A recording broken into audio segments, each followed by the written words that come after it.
Hello and welcome to the Lost in Position podcast. The draw for the round of 16 for the UEFA Champions League has been made, and there are some tasty ties for us to sink our teeth into. Let's not waste any more time. Roll the intro.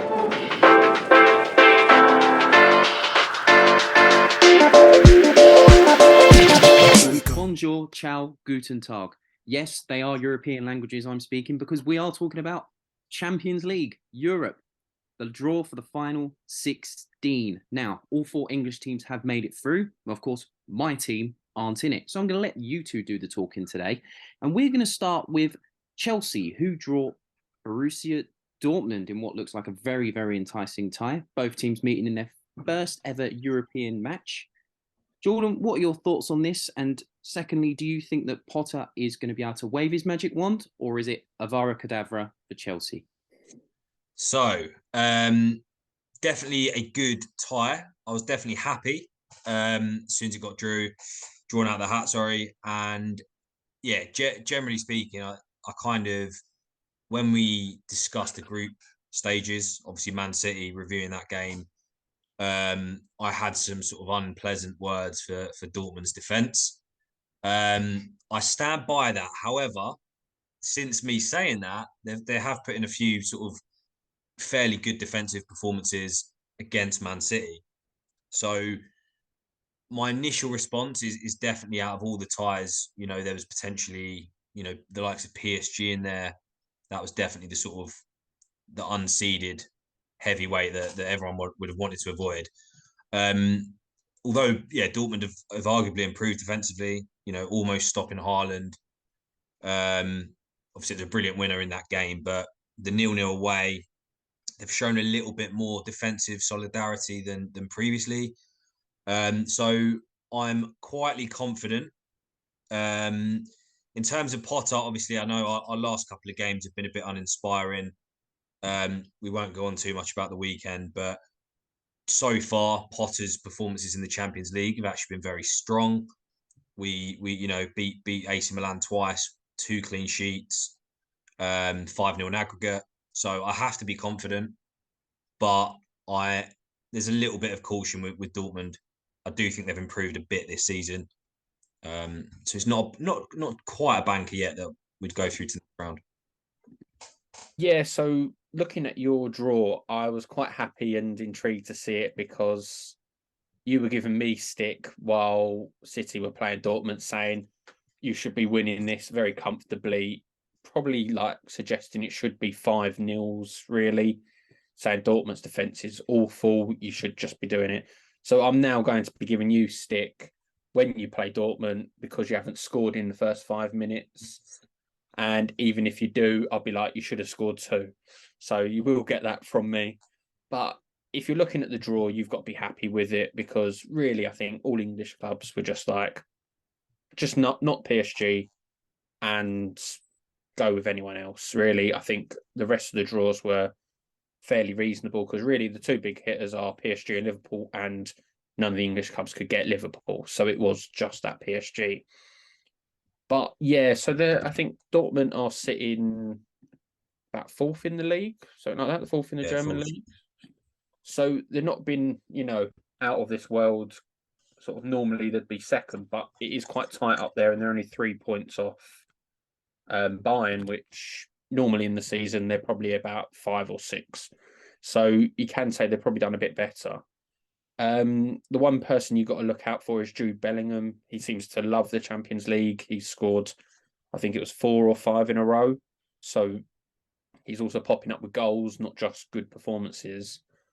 But it'll be interesting to see because Potter should have had time then to integrate his plan. Obviously, you've got the World Cup break where he can integrate some of his plan, but when players aren't there, you can't fully sort it out. But you've still got time before the February fixture. So I probably will also agree. I think you probably will go through, but I actually do think it'll be quite close. And I think you'll be at home on the second leg, and that might just push you through. But if you're playing them now, I'd actually say it's a 50-50 because I don't think you're performing that well. I And agree. Yeah, I didn't want to touch on the weekend, but the last two games, the performances we put in against Arsenal and Brighton, we probably would lose to Dortmund if we played like that. So yeah, I'm kind of relieved it's not next week and it's in Feb. And I think the sides, as the Chelsea chairman come out today and said, like, you got a transfer window in between, you got a World Cup. There's a lot of moving parts, so could be two completely different teams come Feb. Yeah, exactly. Reece, what do you make of the draw?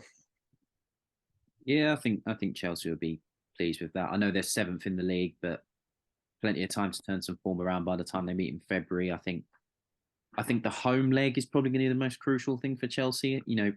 Dortmund are going to attack. That's all they know. So even if Dortmund are to beat you at their place, make sure that the job is done at home. That's all it needs to be. So I think Chelsea will be quite relieved, and I think they'll have enough in them to progress. So just moving on then from one part of Germany to another, let's talk about the other draw, which involves Leipzig, who managed to get your team, Jamie, Man City. Now, both of you met in the group stage last season, sharing 12 goals between you in two of those games. So are you hoping for another goal fest? No, because I can't deal with it. We're having goal fest and we normally get knocked out. If you look at Real Madrid, it was a goal fest. In the past, Monaco was a goal fest. Spurs was a goal fest, and we've come out being knocked out of all of them. So actually, no. I want it a one-sided 5-0 win, just to not have to deal with the heartbreak that seems to be keep happening in the Champions League. So just on that then, Jamie, then. So absolutely right. I can understand avoiding the goal thing. Are you confident going in against Leipzig? Because despite their horror start in the Champions League, losing it, I believe they lost at home to Shakhtar Donetsk 4-1, which cost Domenico Tedesco his job. They then went on to lose to Real Madrid in the second game, 2-0 away, but then they won the rest of their games. And that included a home win against Real Madrid, and then beating Shakhtar in their own backyard 4-0.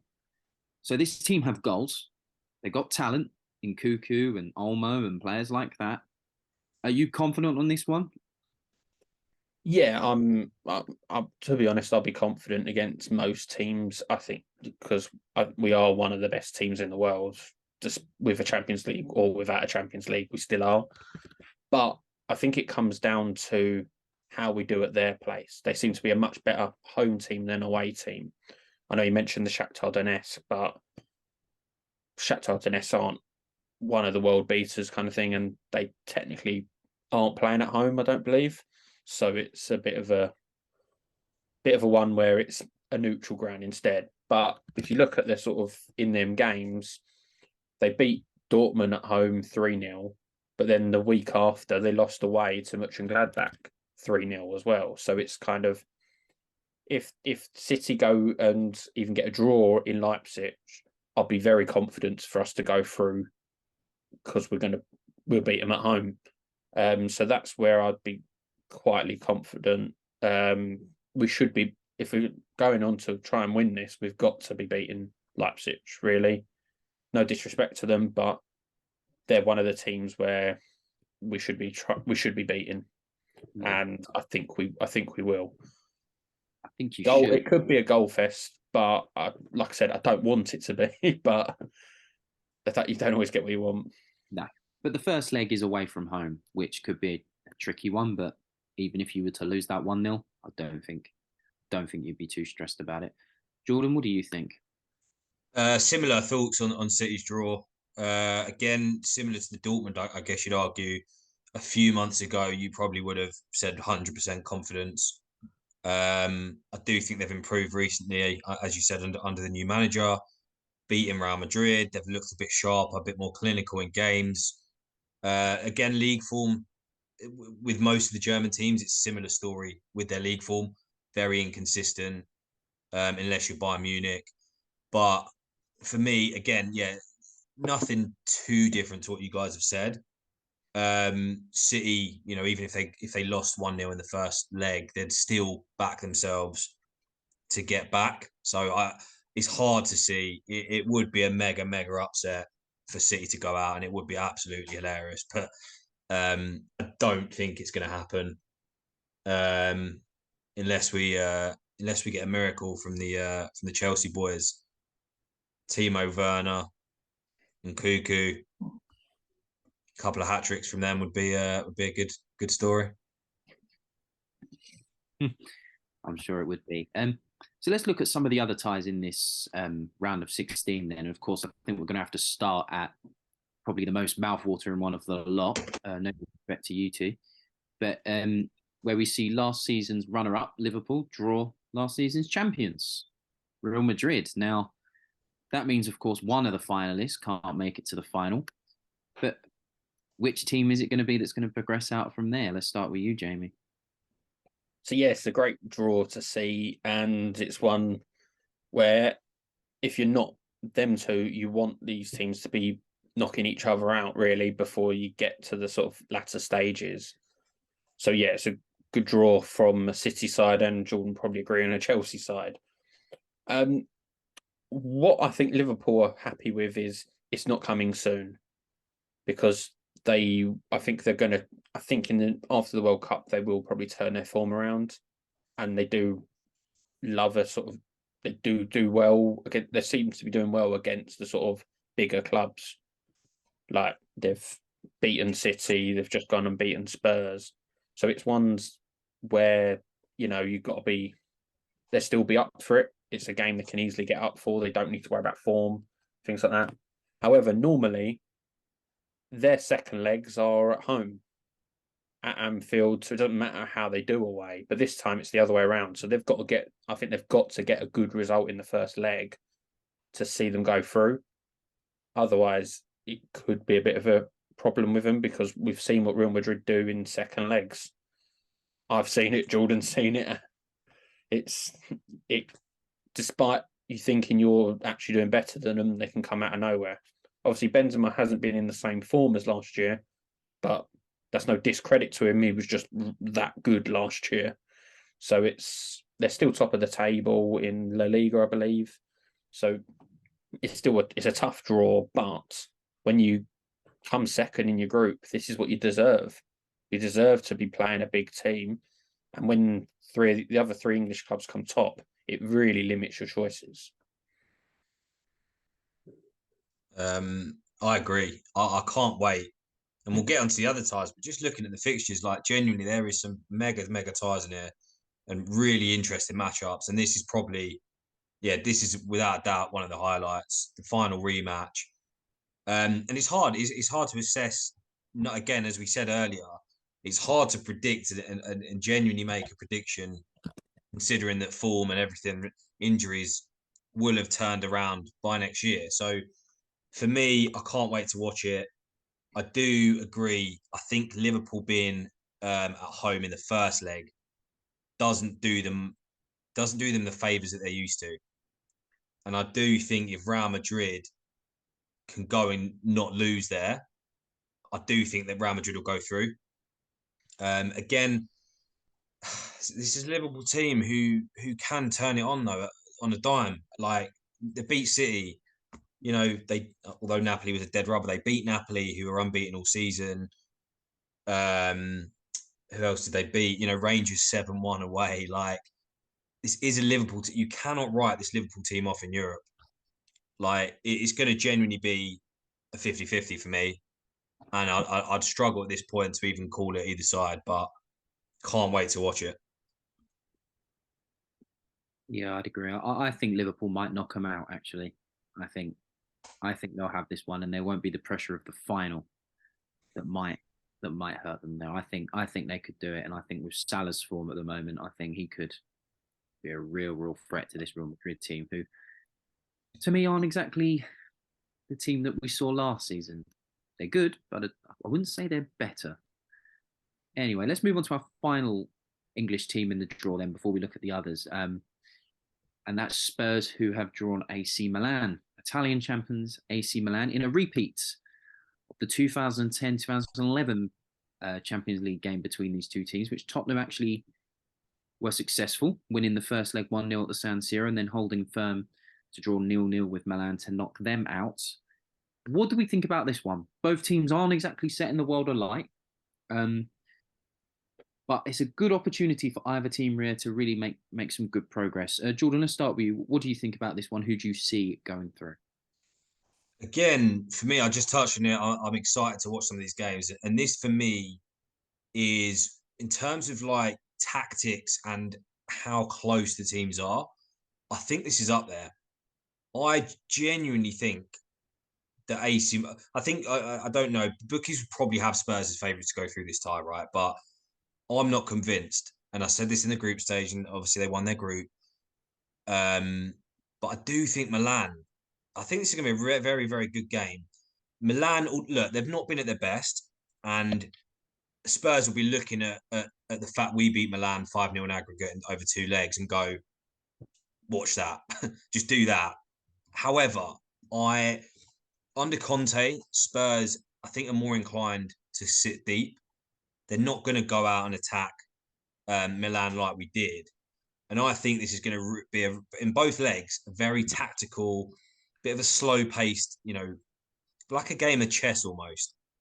Both teams, it might not be the most attractive watch in terms of entertainment and goals. I think this is going to be right down to the wire. I look at this as a game that could probably go, to extra time and penalties. But nonetheless, I'm looking forward to this one as well. Yeah, battle of the masterminds, I think, for that one. No, it's quite an interesting one. Obviously, there's a bit of spice with Inter, sort of Conte managing Inter, but that kind of, and then you've had or nearly a fight before. I think it was Gattuso and the assistant manager at Spurs. I remember it kicking off before for that. So there could be like an added spice just from a few years ago kind of scenario. But in terms of it, I do agree. I don't actually think it's going to be the most exciting watch, but I think it's going to be one of the very close games. And I think if Spurs are playing like they are now, I don't think they'll go through. But I think if Spurs go out in the January window and sign a right back that Conte wants, I think they'll be fine. I don't think AC are going to be, and I don't think Spurs are brushed them away, but I feel like if they have that, because in my opinion, Emerson Royal is useless and shouldn't be anywhere near that team. And even Spurs have got a song about him saying he can't defend and he can't attack. Sort of like that's what sums it up. So I do feel like if they sort out that one problem, and I think that then they're also got time with Conte, they're building into his system. That's where I feel like they'll just beat Milan. It might be a draw in one, home win kind of scenario, but I think they'll go through, even though at the moment they're not showing, well, they're showing that they can play for 45 minutes in the second half. Then if you look at their past 2 games against Liverpool and Bournemouth, but I think that they've just got enough to go and beat AC. I think Liao, on your point about right back, I mean, Liao will absolutely cause Emerson or Doherty nightmares if they don't sign a player. I think we had the fortune of Reece James obviously being fit at the time, and he kind of did well to nullify Liao. But Liao against a questionable right back will give Milan a serious chance of progressing. And I think you're right. Maybe Spurs need to look at that come January. Yeah, I'd agree. It's definitely a tough tie, this one. I mean, I think Spurs be a little bit more relieved at the away leg, that the first leg is away from home, because normally you can do your damage in the second leg because you know where you stand, and it's a bit easier. I think Leao will cause them problems, but I don't see them having enough quality to probably beat Spurs over the 2 legs. But it depends. If they come out all guns blazing and beat Spurs 3-0, then it could be good night. But I think Spurs will look to take it to the home leg. I mean, Milan will be there for the taking, as Jordan said. Chelsea are able to beat them comfortably. So I personally think, yeah, it's going to be a real tough one, but Spurs should progress there. They should. Okay, and let's look at the other one then, not involving any of the home nation teams. And I think we need to start off with, of course, PSG versus Bayern Munich. So as we've said, looks like one of the big guns is going to be going early. Well, will be going early in this case. PSG, Bayern Munich, both teams very good, but both teams have shown very patchy performances as well. Jamie, what do you make of this tie, and who do you see going through? Well, you say that about Bayern and Patchy. They did win every game in their group, and it was meant to be, the group of death, really, as such, and they conceded only 2 goals. So I think they know how to switch it on. I think the league form, yeah, I agree, it's not been the best from what we've seen. Normally there would be more points clear by now, really. PSG shouldn't be second. It's an absolute freak that they're there in that pot. They're probably still in disbelief that they finished second after a 6-1 win at Benfica for Benfica. Like, it was utter madness that it had to go to something like the 3rd or 4th rule just to decide who come first and second. So they're sort of like, they are in pot 2, but like in the second unseeded, but they are a seeded side. So this is where I don't really think either have performed badly. So I think it's going to be such a big tie that either team could go on and win this competition as well. So that's where it's like big exciting. But I think Bayern just know when to turn it on. And it's hard because you say both teams should be winning their league comfortably, really, so they can both rest players when they want. And actually, something we didn't say about the English clubs is we go straight back into our fixtures after the World Cup, whereas the other teams, so in Germany, I believe in the French league as well, they get a bit of a rest. So that could benefit them by the time it comes to February, that they've got less minutes under them and they'll be a bit fresher. In terms of where I see this going, I think it's whether Messi and Neymar actually turn up. If both turn up, they'll go through. If one turns up, it's such a tight one for me. I'm gonna go with Bayern to go through, but with the magic that Messi and Neymar and Mbappe can do, you can never properly rule them out, really. But whether it's the lack of the other positions that cause it. Yeah, again, similar. Can't wait to watch this game. It's so tight to call. I guess you've got to make the case for Bayern's pedigree. Well, they've not won the Champions League for a good few years. They've got that experience. They've been to, they've been to the finals. They've won it. I do think as well. You look at Madrid last year and the teams they beat to win it. That's not normal. Like, and the reason they got through, the reason they could survive in those games is that European pedigree they've got. They've been there, they've done it so many times. And I do think, again, we talk about Man City, why haven't they done it? And I do think it is that lack of sort of European, whatever you want to call it. There's something to that, and Real Madrid proved it last season. So I think you've got to give Bayern a bit of an edge on experience, but I'll be different. And I think Messi's coming to the end of his career. Some would say, he's past it. He's maybe recent performances and stats would suggest otherwise. But I'm gonna go PSG. I do. There's no reason other than the front three. I do think Mbappe this season looks sharp as ever, scoring worldies constantly. So again, mouthwatering tight. I'm gonna go just PSG to get through, and that'll be a big statement from them. Yeah, I'd probably agree with Jordan. I think PSG might do it. I know I said like both teams do have that odd game in them to do things, and I think Bayern Munich, you're right, they are a big game team. They had the group of death and they absolutely smashed it comfortably. And I think, again, it could be like a home leg sort of decides it all. But I think when PSG's front three are on form, they're unstoppable. And I think as long as they don't implode, they'll they'll be okay. And I think that they'll look at this if they can beat Bayern, who Bayern, of course, beat them in the final a couple of years ago. If they can beat Bayern, I think they'll have the confidence to go through, and they could get a favourable tie as well. In that next bit. So I'm going to say PSG, but only just. But it might actually be the most eventful game, probably of the lot. I'll move on to the next one then. So just quickly, then we've got about three other games just to cover. I'll start with the next one. We've got Inter Milan Porto.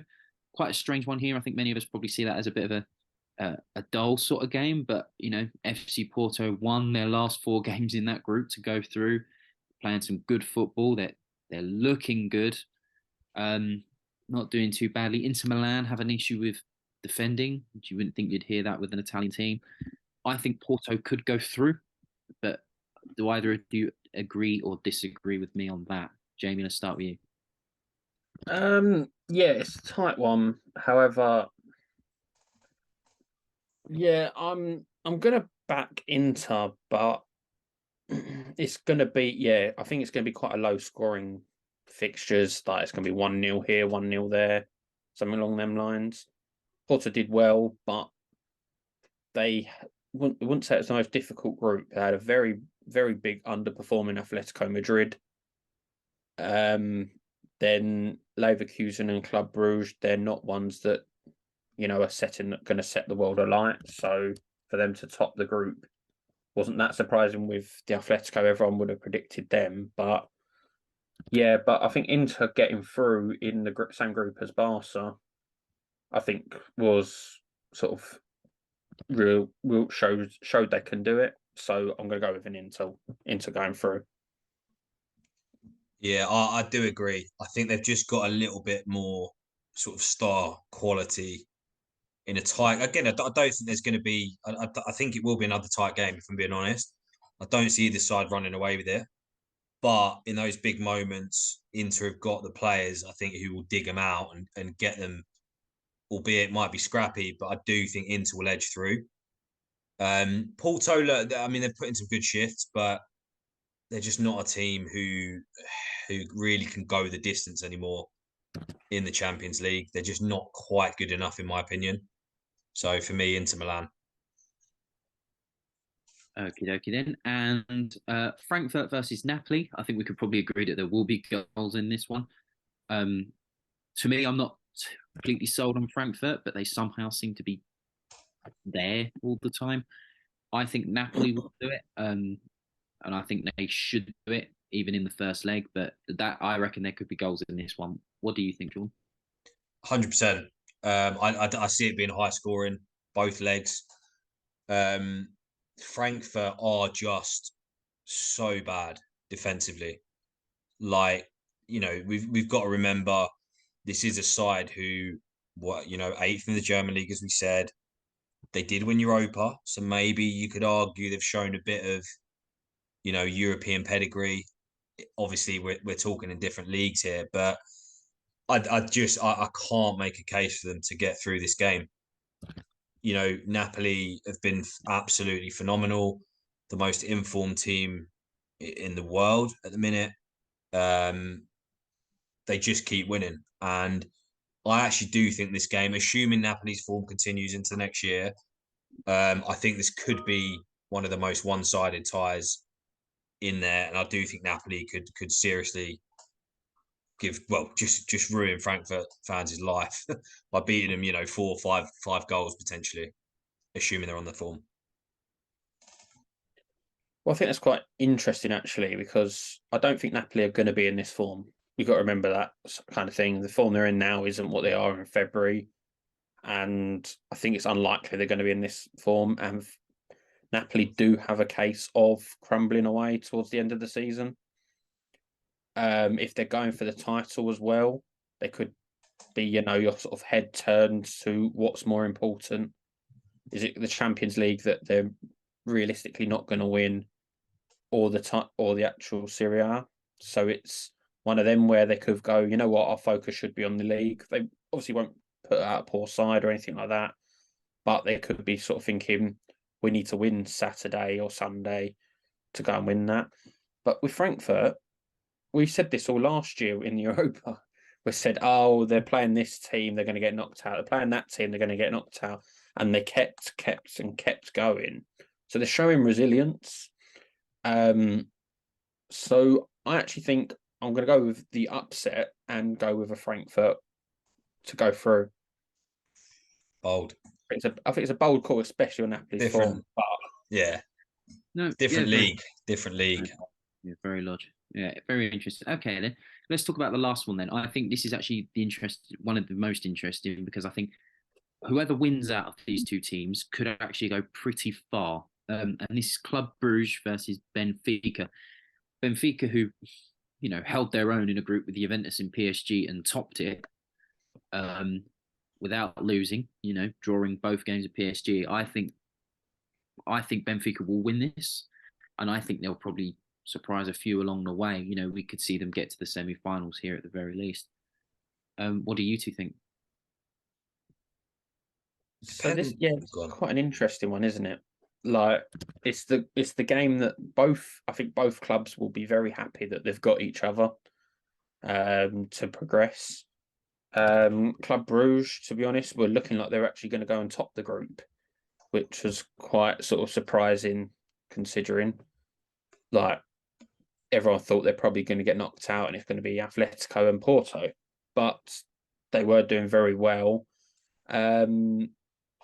Like the thing is, what I'm looking at is Porto have topped it, gone through, and then you've got Benfica, who are in pretty much the same form as like, sort of Napoli, but they're in their league. So I think Benfica will go through, and I think they'll be quite comfortable, actually. I think it might be tight in one of the games, probably in the leg that Club Brugge are at home, and then Benfica will blow them away.